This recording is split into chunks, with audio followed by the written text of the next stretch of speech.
Aga me võime tegelikult alustada, aga see esimene osa, mis me teeme, on võib-olla selline siia ruumi kohale jõudmise osa. Et te võib-olla natuke mäletate seda harjutust ka, me tegime seda eelmine kord ka. Aga kuna täna on tegelikult, me läheme edasi selle kogukonna teemaga, et siis tahaks korra jälle minna sellesse tundesse, et siis pange korraks silmad kinni.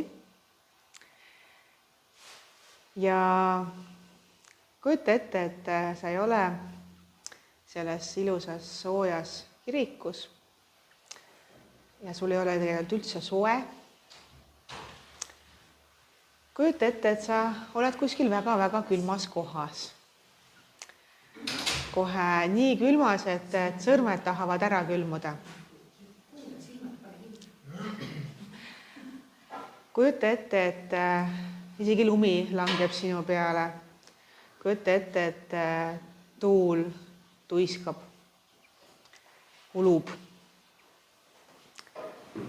Sul on külm. Kujuta ette, et sul on ka kõht tühi. Ja sa ei tea, kus su kodu on. Ja kui sa silmad lahti teed mõttes, eks ole, siis sa näed ümberringi ainult lund. Näed ümberringi ainult jääkamakaid, selline arktiline taust. Nii kaugele, kui sa ka ei vaata, igal pool vaatab sulle vastu lumi, talv. Ja kõle ja külm ja näiane tunne on. Aga siis kujuta ette, et üle väikse nõlva kumab nagu mingi valgus. Ja sa hakkad selle valguse poole kõndima ja kui sa lähemale jõuad, siis sa saad aru, et see on lõke. See on soe lõke, sa soojendad selle sooja lõkke juures oma käsi. Ja sinna lõkke juurde tulevad teised inimesed ka. Juba on teid 2 seal lõkke ümber, võib-olla sul kõige lähedasem inimene jõudis kohale, siis jõuab su pere sinna kohale, lõpuks on teid seal terve hunnik. Keegi teist toob puid juurde, et lõkke ikka ära ei kustuks ja keegi oskab näiteks, ma ei tea, jänkusid küttida ja juba grill käib, eks ole. Ja juba teil ei olegi kõht tühi ja juba te jutustate oma vahel ja juba teete plaane tulevikuks. Ja te saite koos hakkama. Ja nüüd te silmad lahti, nüüd me oleme ka siin kõik koos, saame ka koos hakkama. Ja natukene räägime täna edasi sellest kogukonnast ja võib-olla just eriti sellest, et kuidas see koguduses on. Et selline koguduse roll ja kuuluvustunne koguduses. Räägime natuke sellest, et see kogudus ei ole ainult üks selline ilus hoone, mida muudkui ehitada tuleb, vaid et see on natuke midagi enamat. Et see on selline koht, kuhu sa tahad kuuluda. Sa tahad nende inimeste seltsis olla. Ja me räägime ka, mis see osadus üldse on.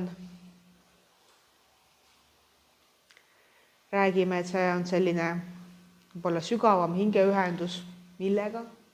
Räägime sellest. Räägime teenimisest, et mis see teenimine siis on. Et kas see on see, mis kirikuõpetaja siin, kui see kantsel siin koha peal on, et tuleb ja teenistus saab läbi ja läksime koju ja ongi kõik, on ju. Või saab teenimise all rohkemaid asju mõista. Ja räägime veel eraldi ka sellest, kuidas hakkama saada, kui teenida ja armastama peaks kõiki. Eriti neid, kes võib-olla on hoopis teistsugused kui meie. Et kuidas siis hakkama saada. Ja räägime siis sellest, kuidas see päris kogudus, päris selline kogudusse kuulumise tunne annab võib-olla sellist rõõmu ja rahu. Et sa oled rõõmus, et sa sinna kuulud, sa tuled rõõmuga sinna kohale ja see annab sulle rahu, et sind ümbritsevad kõik need toredad inimesed, kellega saab siis selle lõkke ümber head juttu ajada. Ja loen teile ühe kirjakoha ka siinkohal, see on nüüd Apostlite tegude raamatust ja kõlab ta niimoodi. Aga nemad püsisid apostlite õpetuses ja osaduses, leiva murdmises ja palvetes. Et see on sisuliselt põhimõtteliselt see, millest me täna räägimegi, eks ole. Apostlite õpetus, osadus, leiva murdmine, palve.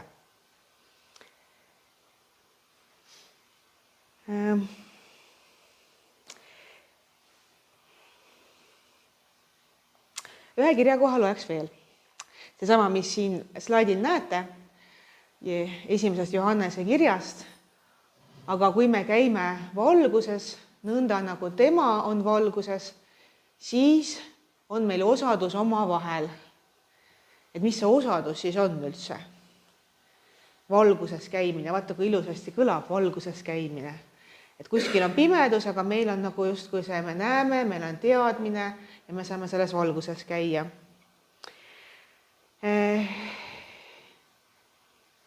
Et see piiblis seostatakse päris selles kirjakohas, et see osadus oleks siis valgus ja meil on see osadus omavahel ning Jeesusega ja et tema poja veri puhastab meid. See on siis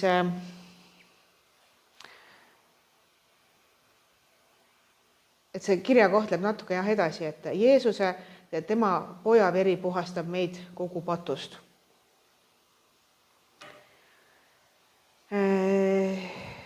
Et see osadus tegelikult, vaata mis see, et tema poja veri puhastab meid patust.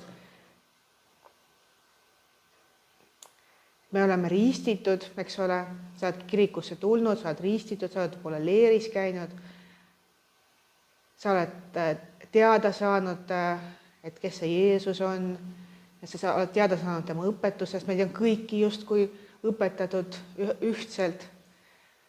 Me oleme siis oma patud kuhugi maha jätnud, eks ole, üritame elada paremat elu. Ja see osadus Jumalaga, osadus nende inimestega, kes meie ümber on, aitab kaasa sellisele meie tervenemisele. Mulle väga meeldis see mõte, et selline kõige esimene osadus, kui ma siin alguses tõin teile välja selle kirjakoha, et aga nemad püsisid apostlite õpetuses ja osaduses, leiva murdmises ja palvetes. Et pole see algkirik võiski olla selline hea näide sellisest osadusest, et saadi kokku ja peeti näiteks söömaaega. Isegi sellel on selline, olete kuulnud võib-olla sellist nime nagu agape söömaaeg. Ja tõlkes tähendab see armastuse söömaaega.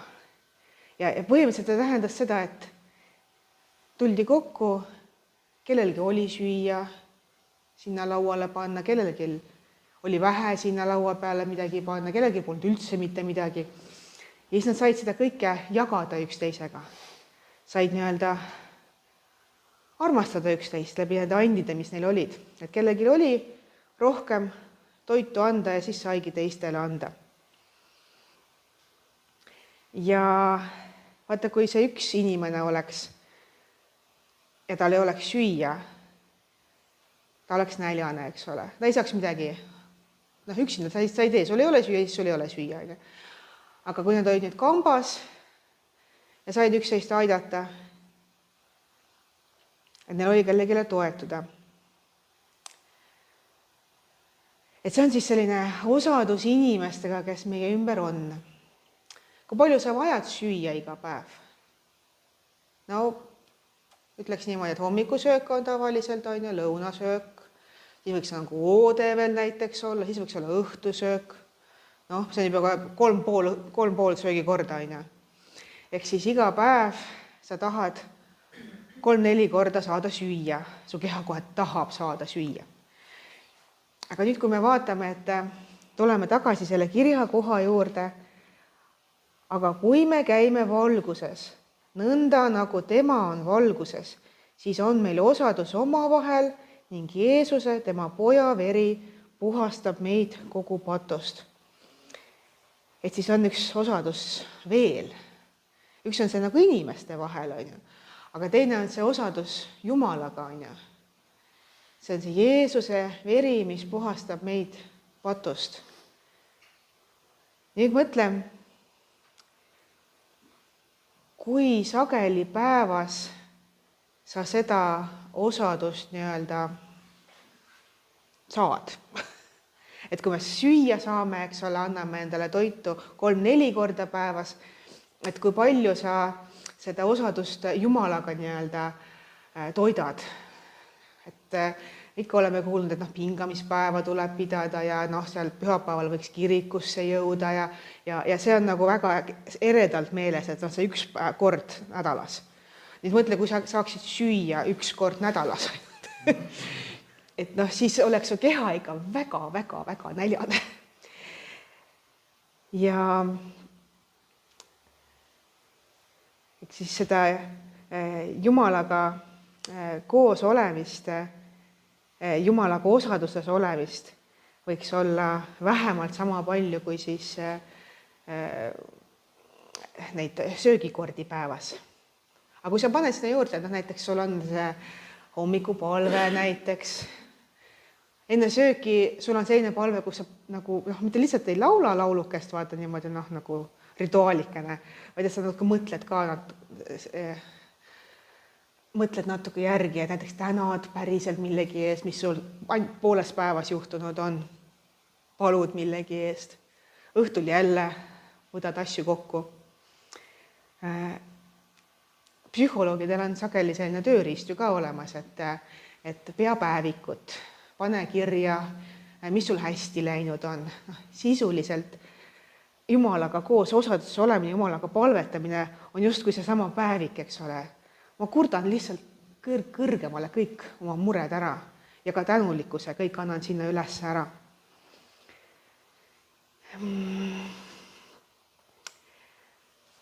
Kui sa meenutad veel mõningaid piibli kirjakohti, kui me enne korraks rääkisime sellest, et see agape söömaaeg, eks ole, kus kellelgi oli, ta andis, kellelgi ei olnud, ta sai. Sa mäletad seda kirjakohta, kus oli ka väga vähe süüa. Aga Jeesus tegi nii, et said 5000 meest söönuks. Et samamoodi justkui nagu ressurssi on vähe. Aga vaata selline Jumala ime justkui toimub. Et siis see koguduse osadus on ka natukene nagu selline Jumala ime. Et ressurssi on vähe. Et olgem ausad, ei ole ju niisugust asja nagu näiteks Soomes on riigikirik, riigikirik saab riigilt toetusi. Eestis ei ole riigikirikut, Eestis on kirik püsib annetuste najal ja sajandeid püsib annetuste najal. Et võiks ju öelda, et kuidas see võimalik on ja kuidas on võimalik, et see kirik püsis läbi kõikide nende okupatsiooni aastate, läbi kõige selle, kus ta tegelikult oleks pidanud täielikult hävima. Aga kirik püsis. Ressurss oli vähe, aga Jumala ime toimus. Ehk siis meil on ka nagu 5 leiba ja 2 kala ja 5000 meest toita, aga läbi selle ühise osaduse ja eriti läbi selle osaduse Jumalaga seda õnnistatakse ja saavadki 5000 meest toidetud.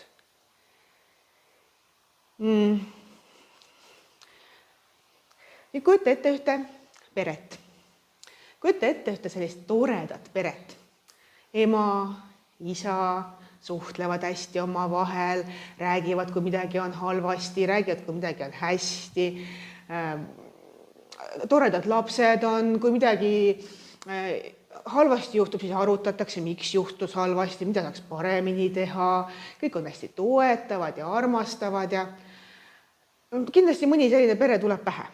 Aga nüüd kujuta ette, et meil on ju tegelikult ka neid peresid, kus ei ole asjad nii hästi, kus see peremudel ei toimi, kus selle asemel, et ilusasti üksteisega rääkida, võib-olla karjutakse. Võib-olla karjumise asemel tehakse veel midagi hullemat, eks ole. et kus kui ilusas peres räägitakse ilusti lastega, siis selles vähem toimivas peres ei räägita võib-olla üldse lastega, eks ole. Lapsed vaatavad, kuidas ise hakkama saavad, ise kasvavad, on ju. Ja kogudus on natukene samamoodi, et see hästi toimiv kogudus on natukene nagu see hästi toimiv pere, vaata, kus saadakse hästi üksteisega suhelda, kui kellelgi on abi vaja, siis ma tulen ja kohe aitan sind, mitte et vaata ise, kuidas hakkama saab, ma loodan, et see laps kasvab ise seal. Nagu mitte hästi toimivas peres, vaata.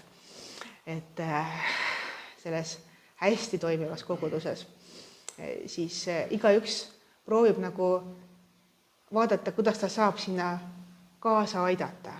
Ja vaata, selles hästi toimivas peres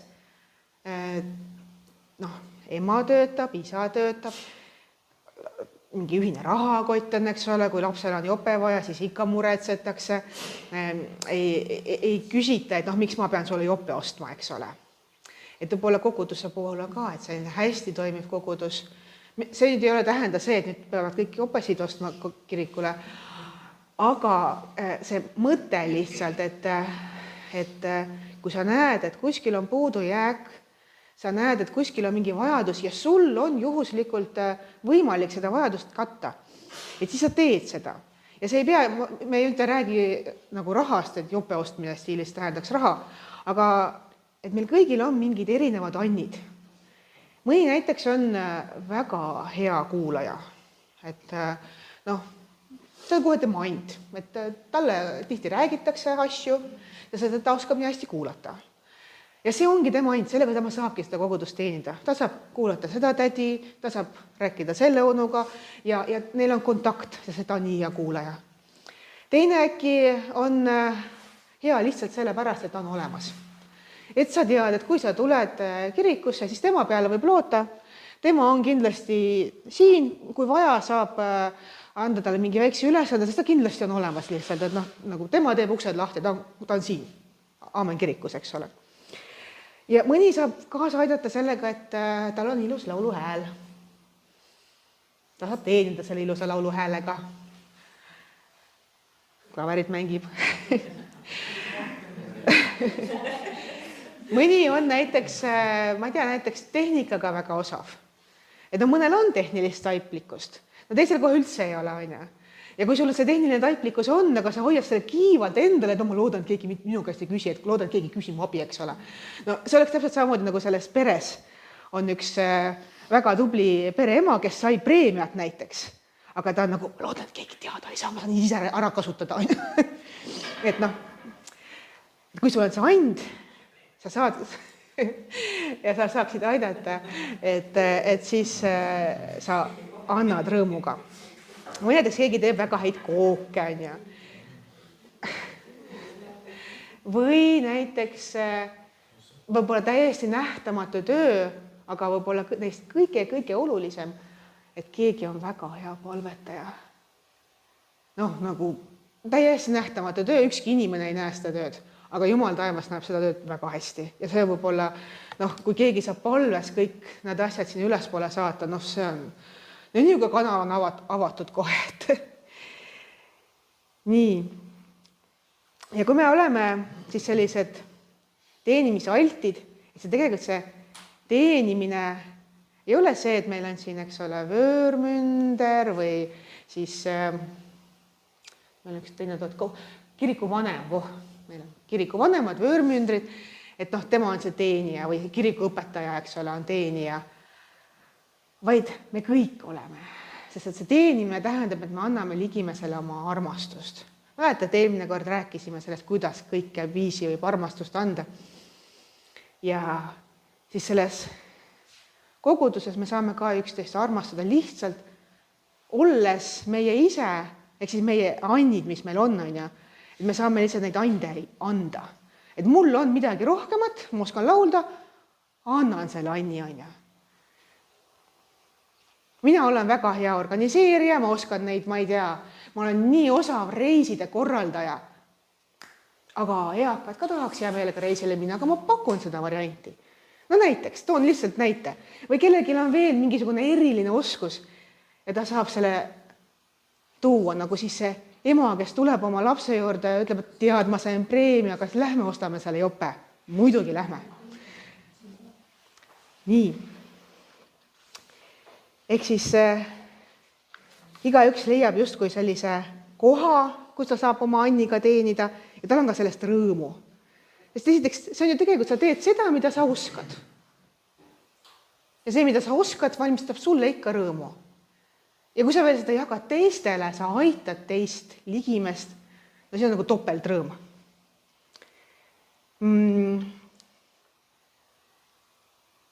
Aga kuidas see praktika on? See on nüüd selline ilus teooria. Aga kuidas me praktikas näeme seda sageli? Praktikas me näeme sageli, et on üks ilus suur kogudus, kus on väga suur nimekiri inimestest, kes on kõik selles koguduses leeritatud ja sinna nimekirja kuuluvad, isegi maksavad maksu iga aasta või annetust, liikmeannetust annavad. Ja praktikas on siiski ühed ja samad inimesed, kes ikkagi aitavad kaasa selle koguduse olemasolemisele. Et seda kirja kohta te ilmselt kõik teate, aga see on võib-olla kõige paremini ilmestab Matteuse evangeeliumi 9. peatükist. Lõikust on palju, töötegijaid aga vähe. Paluge siis lõikuse issandat, et ta saadaks töötegijaid välja oma lõikusele. Siis tuleme tagasi, et kellele see Andiga palvetada on. et nagu siin konkreetselt öeldud, paluge siis lõikuse issandat. No, tundub, et see kõige nähtamatum and on võib-olla kõige rohkem abi andev. Nii, aga lähme edasi. Igapäevane osadus, eks ole. Seda pilti võib-olla mõni tunneb ära ennast selles pildis. Täiesti avalik pilt on, see oli avalikus sotsiaalmeedias üleval ja järelikult ma tundsin, et ma võin seda kasutada. Siin on siis, eks ole, selle koguduse õpetaja ja mõned töötegijad, siin kasvavad töötegijad oma andidega. Loen ühe kirjakoha ka siia juurde, see sama, mis siin kirjas on, mis tegelikult eelmine kord sai ka tervikuna loetud. Olge üksmeelsed, pidage rahu. Küll siis armastuse ja rahu Jumal on teiega. Nii lihtne salm. Olge üksmeelsed. No, võiks ju olla lihtne, et lihtsalt olge üksmeelsed, ärge riielge oma vahel ja siis tuleb kõik rahu ja Jumal on teiega. Aga tegelikult see ei ole nii kerge ju. Et see koos olemine tähendab ju, et ma pean andma oma aega sellele koos olemisele. Päevas on 24 tundi. Nendest 24 tunnist tavaline inimene tahaks 6-8 tundi ikka magada ka. Ilmselt käib tavaline inimene ka tööl. No võta veel see 8 tundi maha. No, juba 16 tundi on ära läinud 24 tunnist, et palju nagu jääbki alles anda. Aga hästi palju võimalusi on koos olla. Et tegelikult varasemad Maarja kirik minu arust nii palju nüüd lahti ei olnud, kui nüüd tänapäeval on ikka väga avatud kirik juba. Ma konkreetselt vaatasin, täna meil on siin, eks ole, seminar Teekond õnneni. Aga homme on süstemaatiline piiblitund. Jälle võimalus kirikusse tulla. Ülehomme on näiteks lausa lähme kavastusse ja saame kokku naisseltsiga. Et kuna Maarja kirik on nii-öelda ka ümberkaudsete valdade kirik, siis kolmapäeval läheb lausa sinna välja. Neljapäeval jälle võimalus kirikusse tulla, kooriproov on. Reede jääb vahele seekord. Tavaliselt on reede peal ka midagi, seekord ei olnud. See asemel on laupäeval. Enne neljapäeva oli veel, kolmapäeva õhtul veel oli ka piiblitund, eriti huvitava teemaga taevas põrgu elu pärast surma. Et ma olen väga palju saanud vanemate inimestega vestelda, kes on võib-olla ka sellises seisundis, et nad hakkavad ära minema siit elust. Ja see teema taevas põrgu elu pärast surma on kõigil neil siiski tulnud küsimuse alla. Seega ma nägin, et meil kirikus nii äge teema lihtsalt on. Ja kui ütlesin ette, et sinna tuleb murdrahvast, see on nagu Nii, popp teema. Mul on kahtlus, et ei ole murdu. Nii, siis on, eks ole, laupäev. Laupäeval on jälle tegevus. See laupäev näiteks toimub siin kirikus kodutütarde koondus. Ja õhtul võib-olla ei toimu, aga veel vähemalt viimase kalendri järgi oli ka saksakeelne jumalateenistus. No nii palju võimalust erinevatel inimestel kirikusse jõuda. No pühapäevast me üldse ei räägi. Jumalateenistus, pühapäevakool, ülistuskool, mingi palvering, siis on veel kirikukohv ja siis on veel koosolek palveringi teemal. Pühapäeval võiks hommikul tulla ja õhtule minna siit. Ja et iga päev toimub midagi kirikus. Iga päev on võimalik olla ka siis osaduses Jumalaga kirikus. Ja me kõik ilmselt ei ole iga päev kirikus. No kõik, ma nagu ei räägi teist, ma räägin endast ka.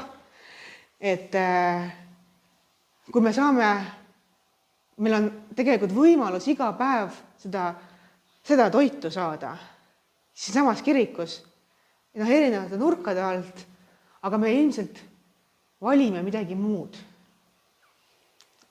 Et põhjused on erinevad, et miks me valime midagi muud. Ilmselt on väga head põhjused, see nüüd ei tähenda, et iga päev peaks tulema kirikusse. Aga võib-olla võiks.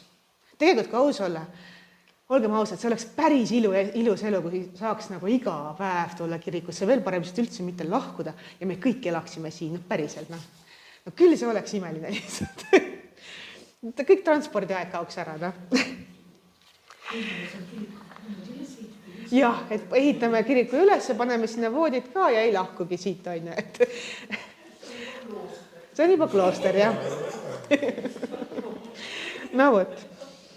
Aga korraks, kui sa selle mõtte endale lased, et sa oled inimestega, kes nagu...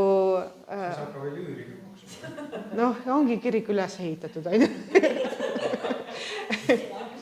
Et tegelikult korraks lihtsalt oma unistuste mõttes läksime sinna kohta, kus me oleme ümbritsetud sarnaste inimestega, teiste kristlastega ja kogu selle koos valguses olemises, vaata, see on mõnus tunne. Tegelikult natuke kujutame ette sellist, igavene osadus Jumalaga ongi põhimõtteliselt see ju.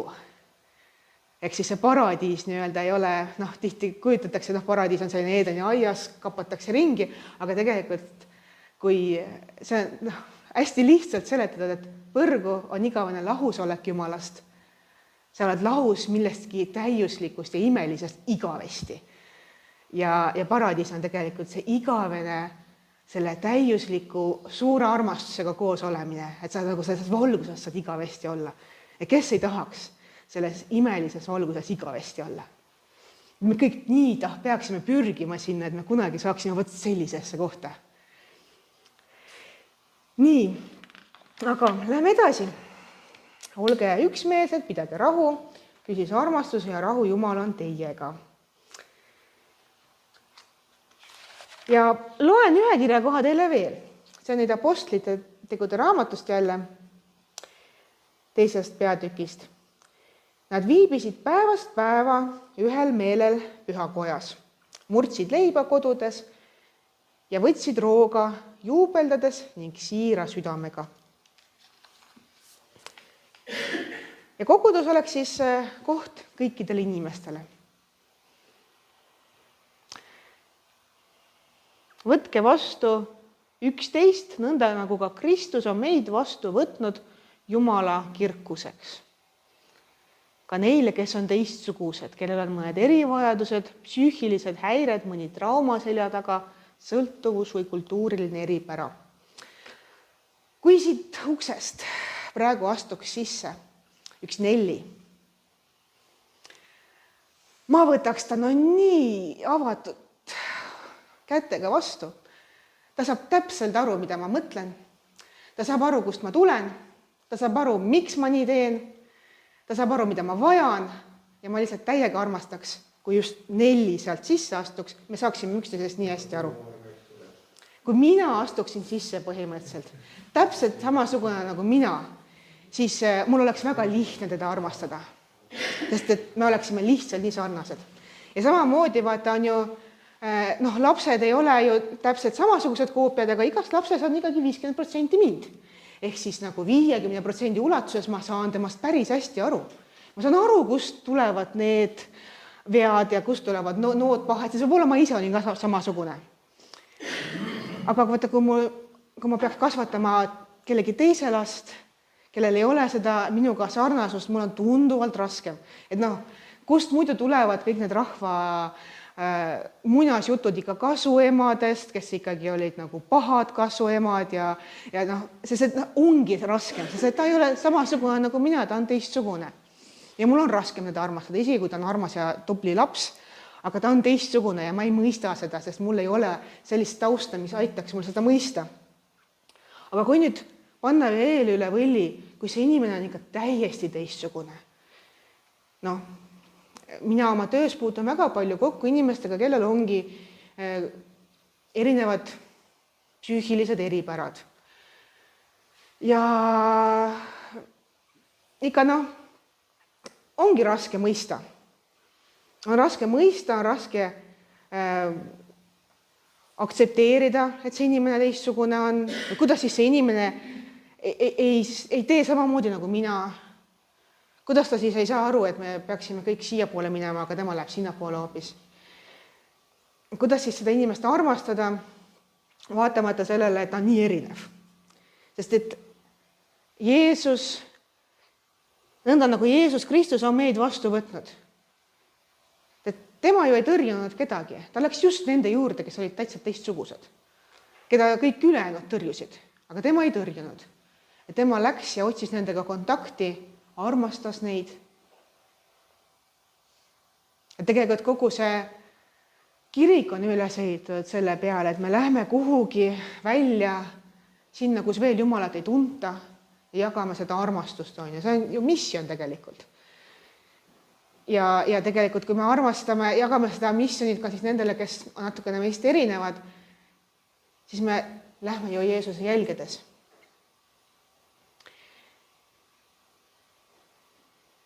Et me ei hinda neid inimesi, ei sildista.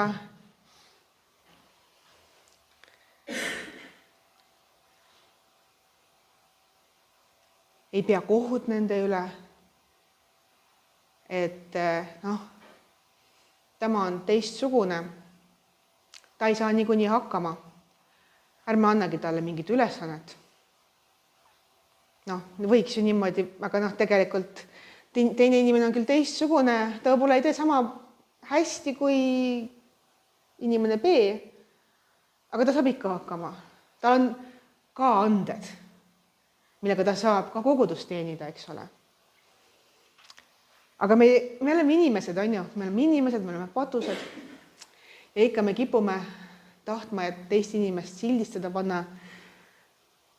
Tema on minu moodi silt pähe või tema on minust väga erinev, temast ma hoian igaks juhuks kõrvale. Et temast ma üldse aru ei saa, panen mingi sildi peale.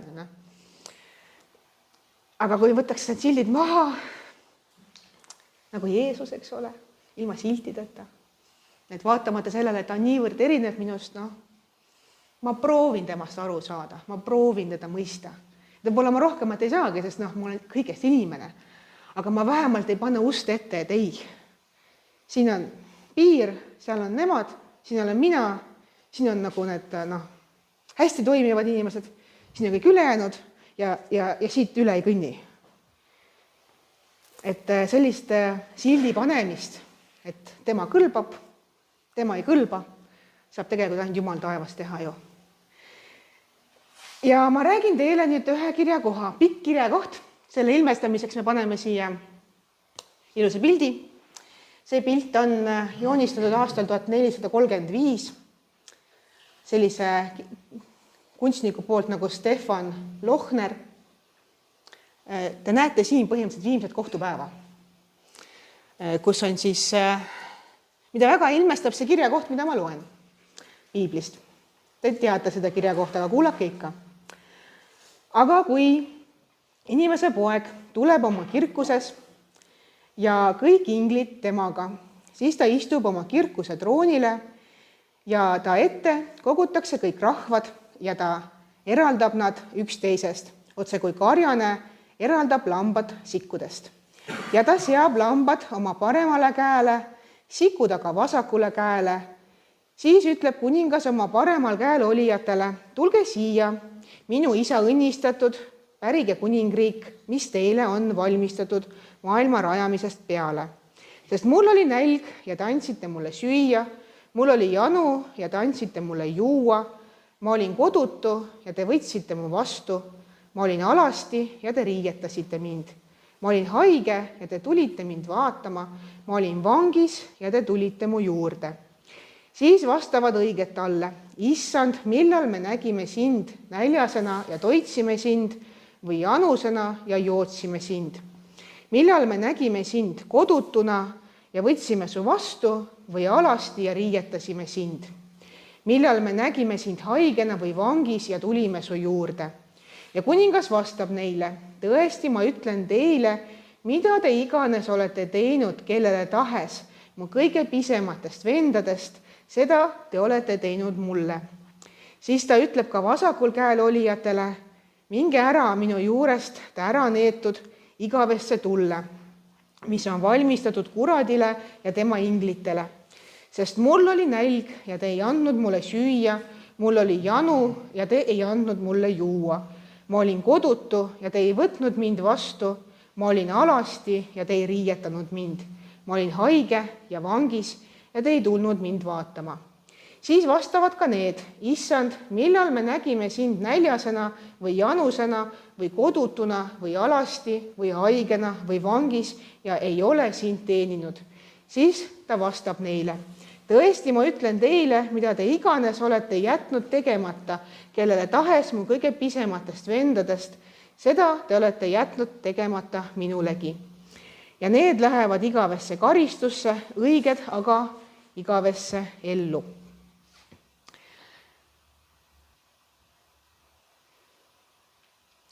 Aga kuidas siis ikkagi mõista, kuidas siis paremini võib-olla hakkama saada, kui inimene on erinev. Me korraks vaatame siin 3 erinevat, justkui erinevat. Vaatame korraks, kui inimesel on näiteks mõni psüühiline häire, et kuidas siis paremini selle inimesega suhelda. Või kui inimesel on näiteks mõni trauma taga või kui tal on mõni erivajadus. Seal on kattuvusi, sest see kõik langeb sinna koha peale, et on natukene erinevad lihtsalt. Kui inimesel on näiteks mõni psüühiline erivajadus,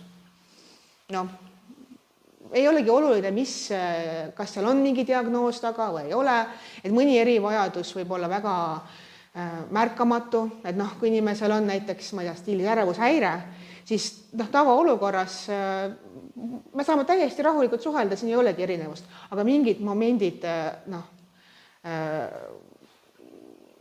siis löövad välja või kuidagi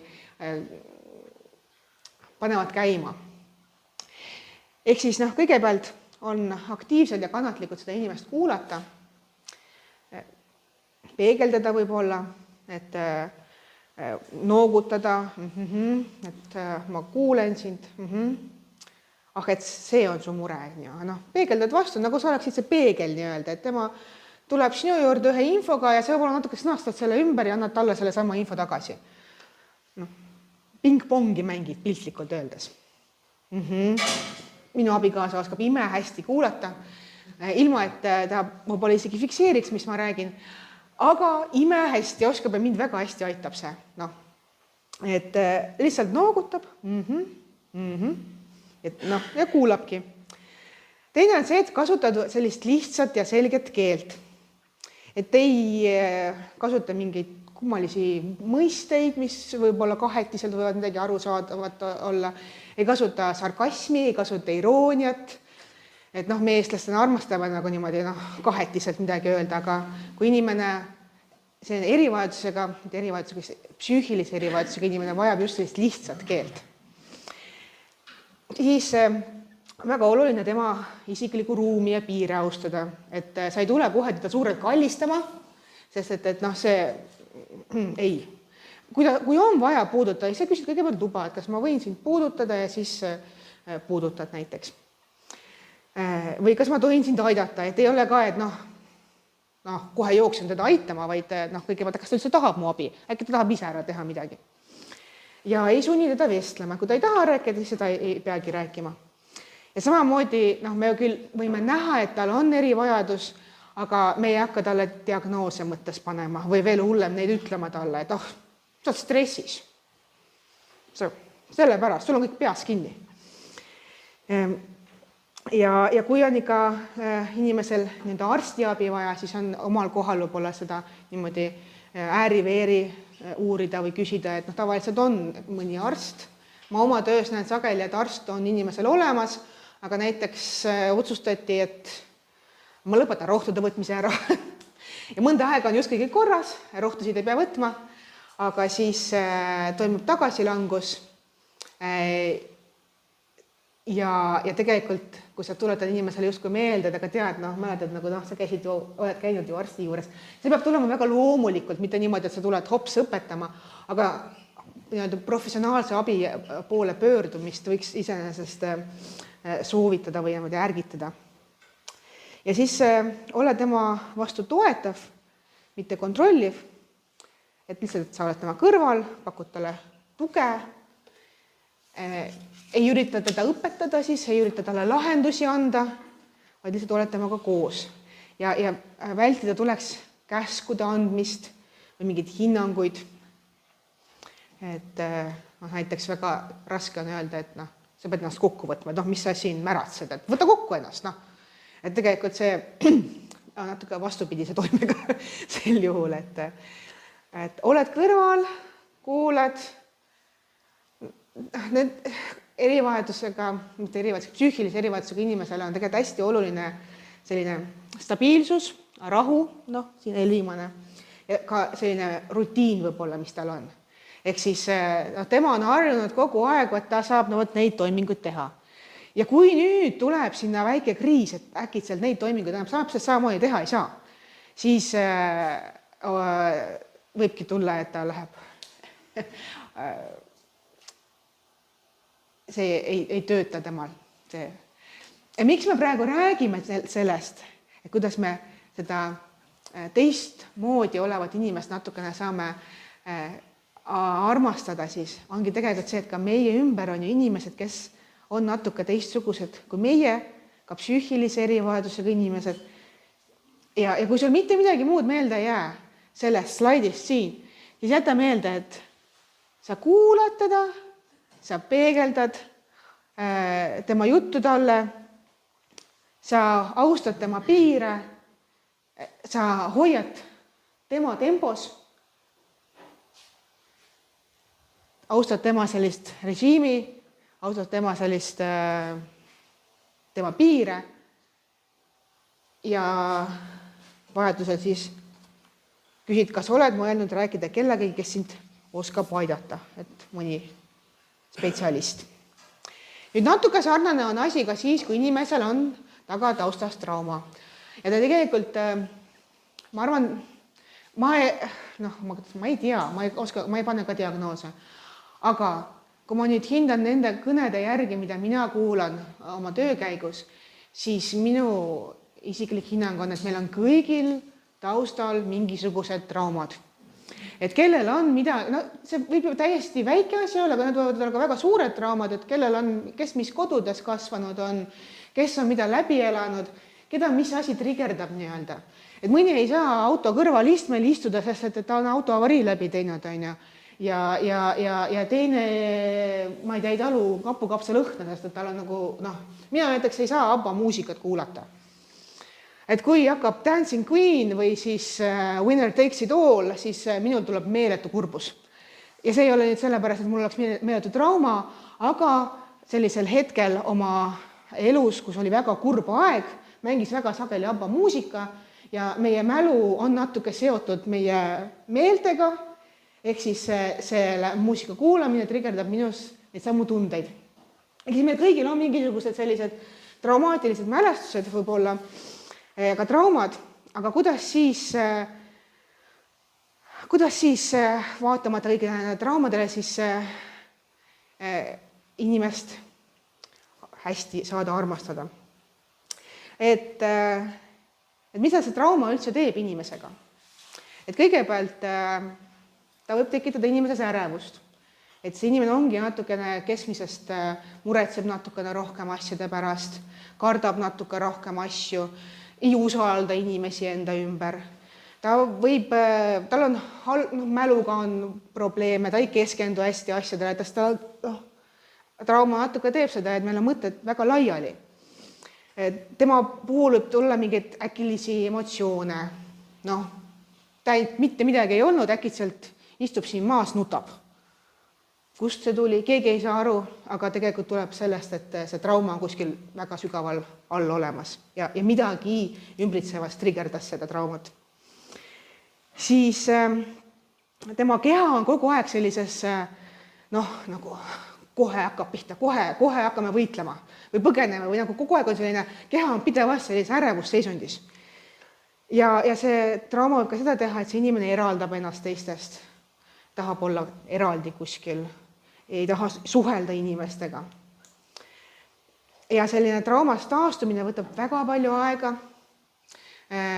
Siinkohal, see ei ole reklaam, sellest tegelikult võiksid kõik teada, aga tegelikult meil on ju olemas Eestis ohvriabiteenus, kui inimesel on kunagi mingi trauma olnud, mis ta tunneb, et siiamaani käib temaga kaasas, siiamaani ta sellest kuidagimoodi läbi ei saa, veel kui on ka äkki, ma ei tea, politsei kaasatud olnud, et siis tegelikult saab pöörduda ohvriabi poole ja saab küsida, et ma tahaks tegelikult psühholoogilist abi ja tegelikult on teatud juhtudes seda abi täitsa võimalik saada. Et käidki, tegeled oma traumaga ja see aitab siis hakkama saada igapäevaselt. Aga kui inimesel on taustal trauma, samamoodi, nagu kui enne rääkisime psüühilise erivajadusega inimesest, oled kannatlik, oled rahulik, kuulad ilma hinnanguta, austad tema piire ja kui vaja, aitad teda siis professionaalse abi juurde. Aga mida sa ei tohi teha? Natuke sarnaselt ei tule ja ütle talle, et võta ennast kokku. Et see pole üldse nii hull, kui sulle tundub. Ja võib-olla ei lähe ka väga isiklikke küsimusi küsima. Kuule, räägi, mis sul seal lapsepõlves ikka juhtus? Kas äkki saaks detailselt, kes mida tegi ja kes kellega käis? Ei. See on esiteks nii piiride eest ülemine kui ka väga isiklikud küsimused. Ja kui ta näiteks reageerib kuidagimoodi suurelt, siis see ei pruugi üldse olla see, et ta sinu peale reageerib. Et lihtsalt ongi, trauma on taga ja tal ongi, mingi hetk on mingid suured reaktsioonid ja ta kusjuures ise, kui ta see moment on möödas, ta tegelikult tunneb ennast nii halvasti, et ta niimoodi üle reageeris. Aga ta ei saanud mitte midagi selles hetkes parata. See oli tema keha, mis lihtsalt kriisi peale oli, et võitleme nüüd on aeg võidelda. Reaktsioon lihtsalt. Ja võib-olla seda ka ei tasu siis öelda, et me kõigil on raske. Et mis sa saa hakkama, et kõigil on rasked ajad. Kõigil on midagi rasket olnud. Et kui inimesel on see trauma taustal, siis tegelikult ongi see, et meil kõigil võib küll päriselt olla raske, aga me ei tule talle seda ütlema, et meil kõigil on raske. Et tegelikult see, kui inimesel on omal see suur mure, siis tema mure on kõige suurem mure. Nüüd jälle natukene teistmoodi, et enne rääkisime psüühilise häirega võib-olla, nüüd räägime lihtsalt erivajadusest. Et vahel mõni erivajadus ei paista üldse silma. Et pealt näha tavaline inimene, on ju. Aga see erivajadus võib olla näiteks ongi see, et ta võib-olla lihtsalt õpib natuke aeglasemalt või vajab teatud viisi õppimist, et teatud lähenemist. Natukene vajab teistmoodi, et temaga ollakse. Aga sageli, kui inimesel on mingi erivajadus ja teised ei saa aru, mis see erivajadus on, erivajadus võib olla ka see, väga popp asi, aga näiteks, et inimesel on tähelepanuhäire. Tähelepanuhäire ei ole ju ainult lastel, vaid see tegelikult tuleb ka täiskasvanu easse kaasa. Ja selle inimese mõte lendab vasakult ja paremalt ja täna ta on siin, homme ta on 3. teema juures, ülehomme ta on 5. teema juures ja millega ta üldse tegeleb.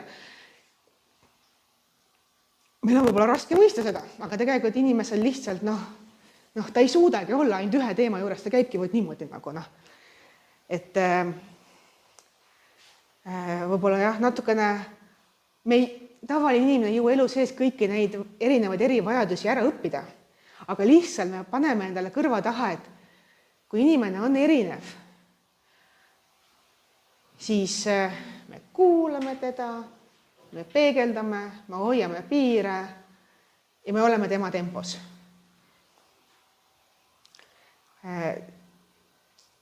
Et see on nagu justkui kõik, mis on ühtne. Et me natuke tõin võib-olla eraldi need välja, aga tegelikult see mõte on täpselt samasugune.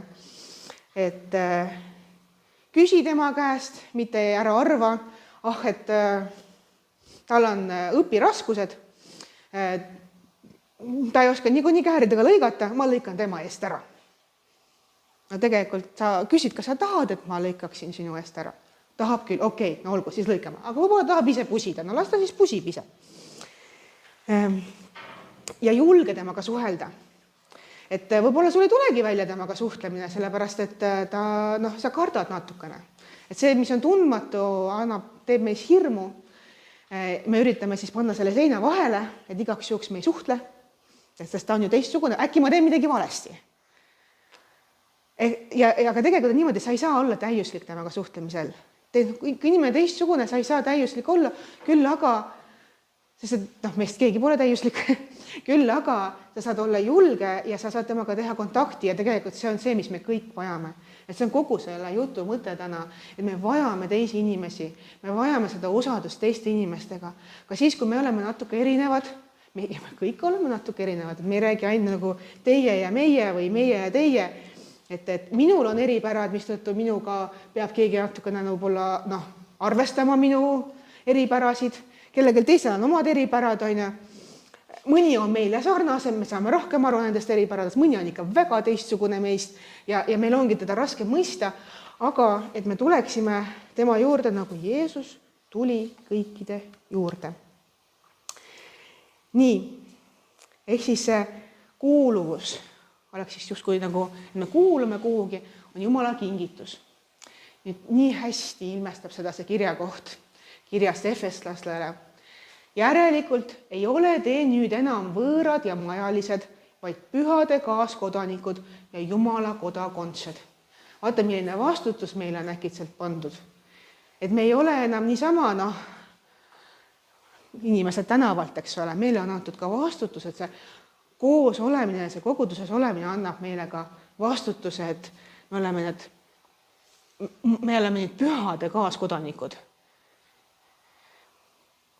Ja see kuuluvus kuhugi, kui me kuulume kuhugi, päriselt kuulume.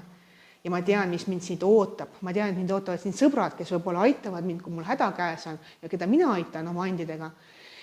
See annab mulle turvatunde. Ma tean, et kirik on koht, kust mind ära ei saadeta. Tegelikult kõik teavad, et kirikus võetakse ikka kõiki vastu. Ja teiselt poolt, eks ole, on ka minul vastutus anda sellele kirikule midagi vastu. Psalmidest on ilus kirja koht. Psalmist. Tema on meid teinud ja tema omad me oleme. Tema rahvas ja tema karjamaa kari. Ja üks lugu teile siia lõpetuseks. Kas te olete tähele pannud, kuidas kirikus palvet loetakse? Meie isa palvet. Ja kusjuures see on täitsa erinevus. Ma ütlesin, kes oli Joel Luhamets jälle või keegi tark kirikuõpetaja kunagi ütles, rääkis, kuidas selle meie isa palve lugemine on. Et mõni üritab meie isa palvet lugeda kuidagi erilisemalt. Tead, nagu ta teab küll sõnu, siis ta alustab natukene varem nende sõnadega. Või et kuidagi nagu, nii et kohe kõik kuuleksid tema palvet. Ja siis äkki oli Joel, aga igatahes tark kirikuõpetaja ütles, et tegelikult see palve lugemine on võib-olla kõige parem viis olla niimoodi ühtses osaduses. Et me kõik, üks ei ole nagu kõrgem teisest, üks ei ole teistsugune teisest, vaid me nagu loeksime kõik ühtselt, samas rütmis, sama tonaalsusega, üheskoos, nii et see kõik kõlaks nagu ühed sõnad. Ja me olemegi nagu sellises ühtses osaduses. Ja seetõttu siia lõpetuseks ma mõtlesin, et tõuseme korra püsti ja loeme lihtsalt meie isa palve. Meie isa, kes sa oled taevas, pühitsetud olgu sinu nimi, sinu riik tulgu, sinu tahtmine sündigu, nagu taevas, nõnda ka maa peal. Meie igapäevast leiba anna meile tänapäev ja anna meile andeks meie võlad, nagu meiegi andeks anname oma võlglastele. Ja ära saada meid kiusatusse, vaid päästa meid ära kurjast, sest sinu päralt on riik ja vägi ja au igavesti. Aamen. Ja ma ei tea, kuidas teie, aga mina tundsin küll, et ma nüüd kuidagi astusin rohkem ühte sammu. Ja ma veel ei saada teid ära, te võite tagasi istuda, küll aga ma panen meie lindistuse osa kinni. Et meil tegelikult on see nagu loengu osa on läbi, aga me korraks vaatame ka endasse. Ja kes on veebis, meil on, nad said ka need samad küsimused, et me korraks vaatame, kuidas meil on nende asjadega. Ja kes veebis siis on, saavad mulle laupäeva õhtuks need vastused saata. Ja siis ma jagan need teistega ka anonüümselt.